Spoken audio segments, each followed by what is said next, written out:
Hello everyone. आज मैं आपके लिए DSSB का 17 अप्रैल 2025 का सेक्शन ऑफिसर हॉर्टिकल्चर के जनरल अवेयरनेस पार्ट के PYQs लेकर आई हूँ।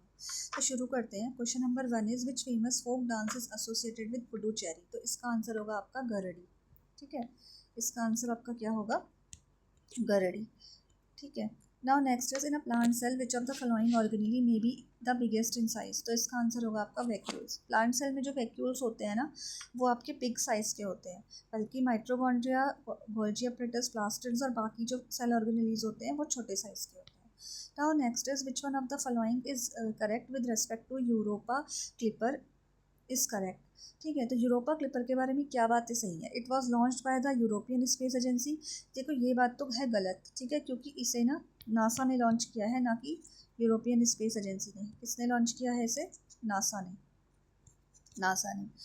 जो सेकंड लाइन है, it aims to explore Europa one of Mars moons and for science of extraterrestrial life, कि इसका जो एम है वो है एक मार्स का एक मून है यूरोपा, उसकी खोज करना और उस अन्य ग्रहों पर जीवन के संकेत ढूंढना। तो ये बात सही है। ठीक है, इसका जो लॉन्च है वो इसलिए किया गया है। तो सेकंड स्टेटमेंट सही है, तो इसका आंसर हो जाएगा केवल 2। Now next is which of one of the following places receives the highest amount of rainfall in the world. तो इसका आंसर होगा आपका मनीसराम, भारत। ठीक है, ये आपका कहाँ है? ये मेघालय में है। मनीसराम जगह मेघालय में है। Now next is who is the author of the book the spirit of Indian painting close encounters with 101 great works 1100 to 1900। इस बुक का नाम कुछ ज़्यादा ही बड़ा है, ठीक है, बट इतना समझ में आ रहा है कि ये बुक ना कुछ पेंटिंग से रिलेटेड है। तो अगर ये पेंटिंग से रिलेटेड है तो देखो चेतन भगत तो इसका होगा नहीं, क्योंकि चेतन भगत के जो नॉवेल्स है वो अलग होते हैं थोड़े। ठीक है, जैसे 3 mistakes of my life, half girlfriend, 2 states, ये जो है वो चेतन भगत के नॉवेल्स हैं। इन पे मूवीज़ भी बनी हुई हैं। और अरुंधति रॉय जो है वो बिजनेस वुमन है, तो उनकी भी नहीं लग रही है बुक। ठीक है, तो इसका जो करेक्ट आंसर है ना वो ये वाला होगा, PN गोस्वामी। ठीक है, PN Goswami. The next is which one of the following is not a function of the prime minister.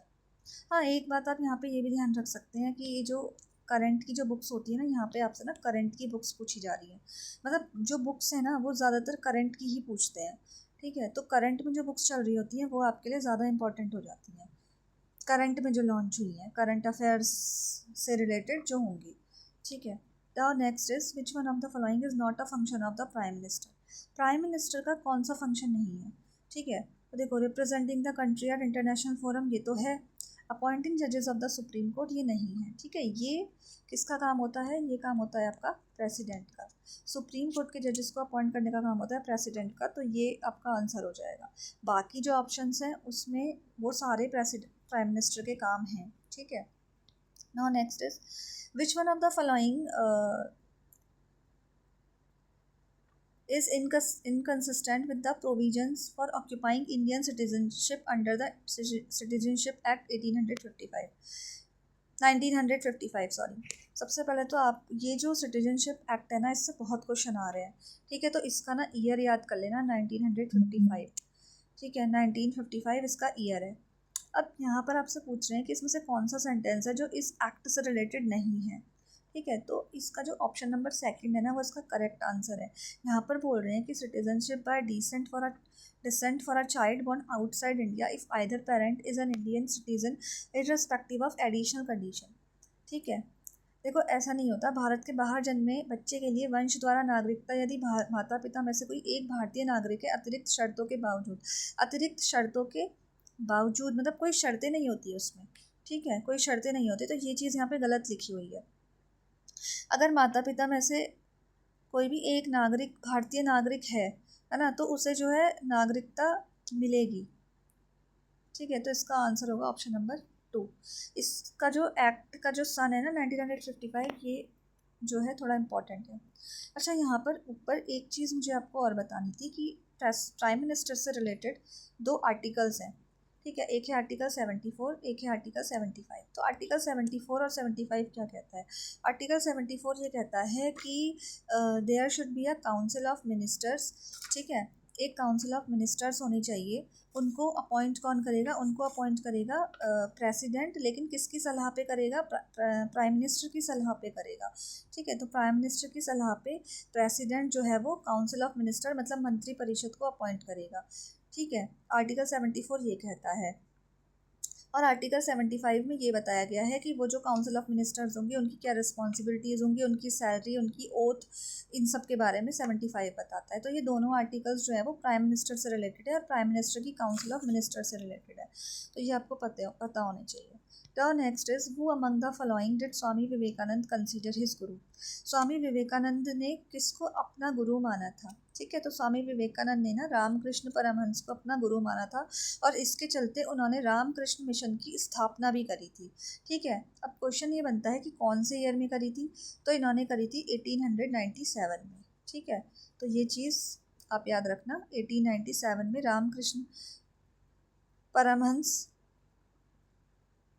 Ramakrishna mission की स्थापना हुई थी और रामकृष्ण परमहंस जो थे वो उनके गुरु थे।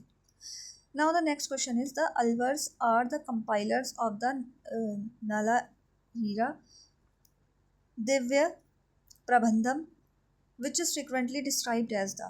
अब देखो ये क्वेश्चन थोड़ा सा टफ है, लेकिन अगर हम थोड़ा सा कॉमन सेंस लगाए तो हम इसका आंसर दे सकते हैं। ये जो नाम है ना, ये थोड़ा सा मतलब नाम जो है वो साउथ टाइप का लग रहा है कि मतलब साउथ में ऐसे मतलब शब्दावली यूज़ होती है।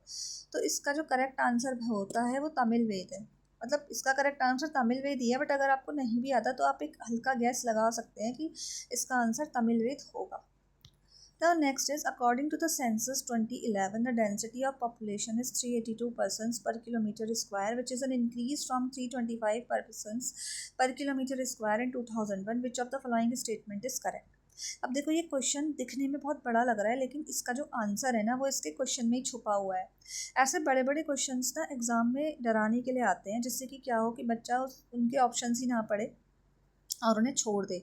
लेकिन अगर आप सही से इसके ऑप्शन पढ़ेंगे ना और सही से इस क्वेश्चन को पढ़ेंगे तो आपको पता चलेगा कि ये क्वेश्चन बहुत ज़्यादा ईजी है। देखो इसमें क्या बोल रहे हैं ना कि जो डेंसिटी ऑफ पॉपुलेशन है वो 382 पर्सन्स पर किलोमीटर है, जो कि इंक्रीज़ हो गई है 325 पर्सन्स पर किलोमीटर। मतलब 2001 में जो थी पॉपुलेशन वो 325 थी। ठीक है, पर किलोमीटर स्क्वायर में, लेकिन 2011 की सेंसस के अकॉर्डिंग अब हो गई है 382 पर किलोमीटर स्क्वायर। तो इसके हिसाब से कौन सा स्टेटमेंट करेक्ट है? तो अब आप जरा ऑप्शंस को पढ़ो तो आपको पता चलेगा कि पहले दिया हुआ है the density of population remains unchanged, ये तो गलत हो गया ना, क्योंकि क्वेश्चन में बोल रहे हैं कि इंक्रीज कर रहा है। सेकंड है आपका बोल रहे हैं कि डेंसिटी ऑफ पॉपुलेशन डिक्रीज्ड, ये गलत है, डिक्रीज कर रहा है। तीसरे में बोल रहे हैं कि the population density data for 2011 is unavailable, ये तो गलत है। और लास्ट ऑप्शन में बोल रहे हैं कि the density of population increase from 325 to 382 kilometre per kilometre square between 2001 to 2011। तो यही तो बात कही गई है ऊपर, है ना। अगर आप सही से इस क्वेश्चन को पढ़ो तो ये जो question answer number option number 4 है ना, यही तो क्वेश्चन में लिखा हुआ है, बस इसको उल्टा करके लिख दिया है इन्होंने, है ना। तो इसका आंसर ये है। Now next is what is the India's first fully computerised stock exchange? इसका आंसर होगा आपका over the counter exchange of India. ठीक है, इसका आंसर होगा over the counter exchange of India. अब देखो ये नेशनल स्टॉक एक्सचेंज और ये बॉम्बे स्टॉक एक्सचेंज, इसके बारे में भी एग्जाम में पूछता है।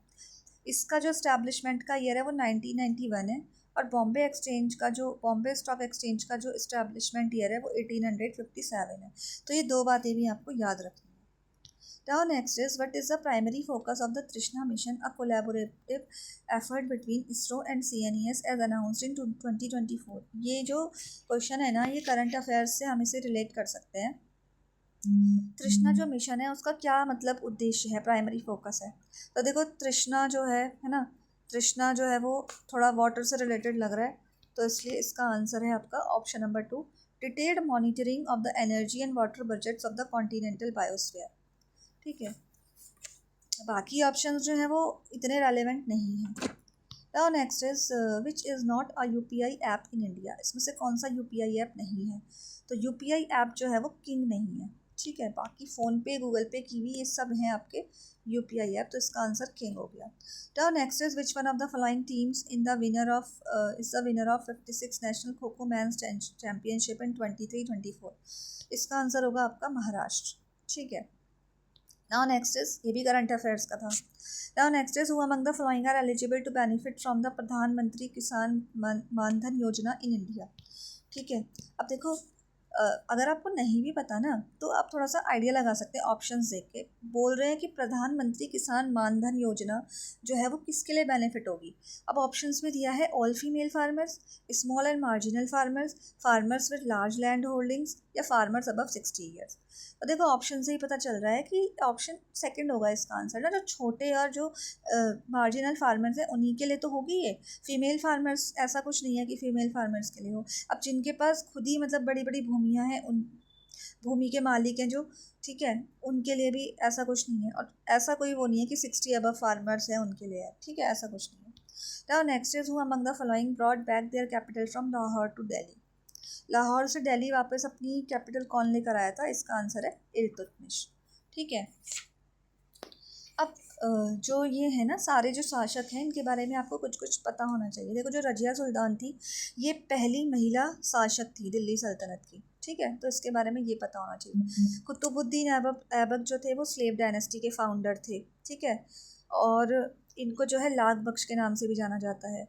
बलबन जो थे ये भी दिल्ली सल्तनत के वो थे फाउंडर, ठीक है, गियासुद्दीन बलबन। ओके, अब क्या कहते हैं, बलबन ने जो है एक नवरोज़ नाम का जो त्यौहार है वो चलाया था, ठीक है, तो ये आपको पता होना चाहिए, ठीक है।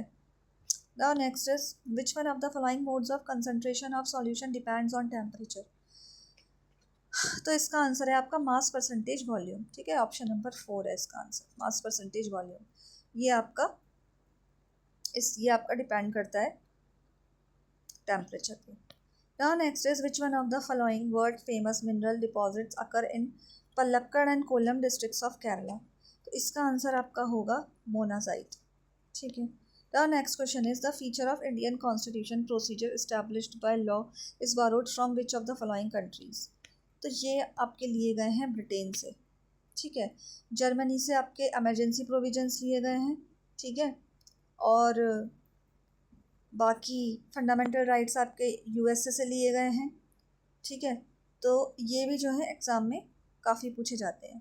तो यहाँ पर तो प्रोसीजर एस्टैब्लिश्ड बाय लॉ ये आपसे पूछा गया है, तो ये आपने ब्रिटेन से लिया है। Now, one more question is, which of the following statement best describes the relationship between money supply and inflation in the context of Indian economy।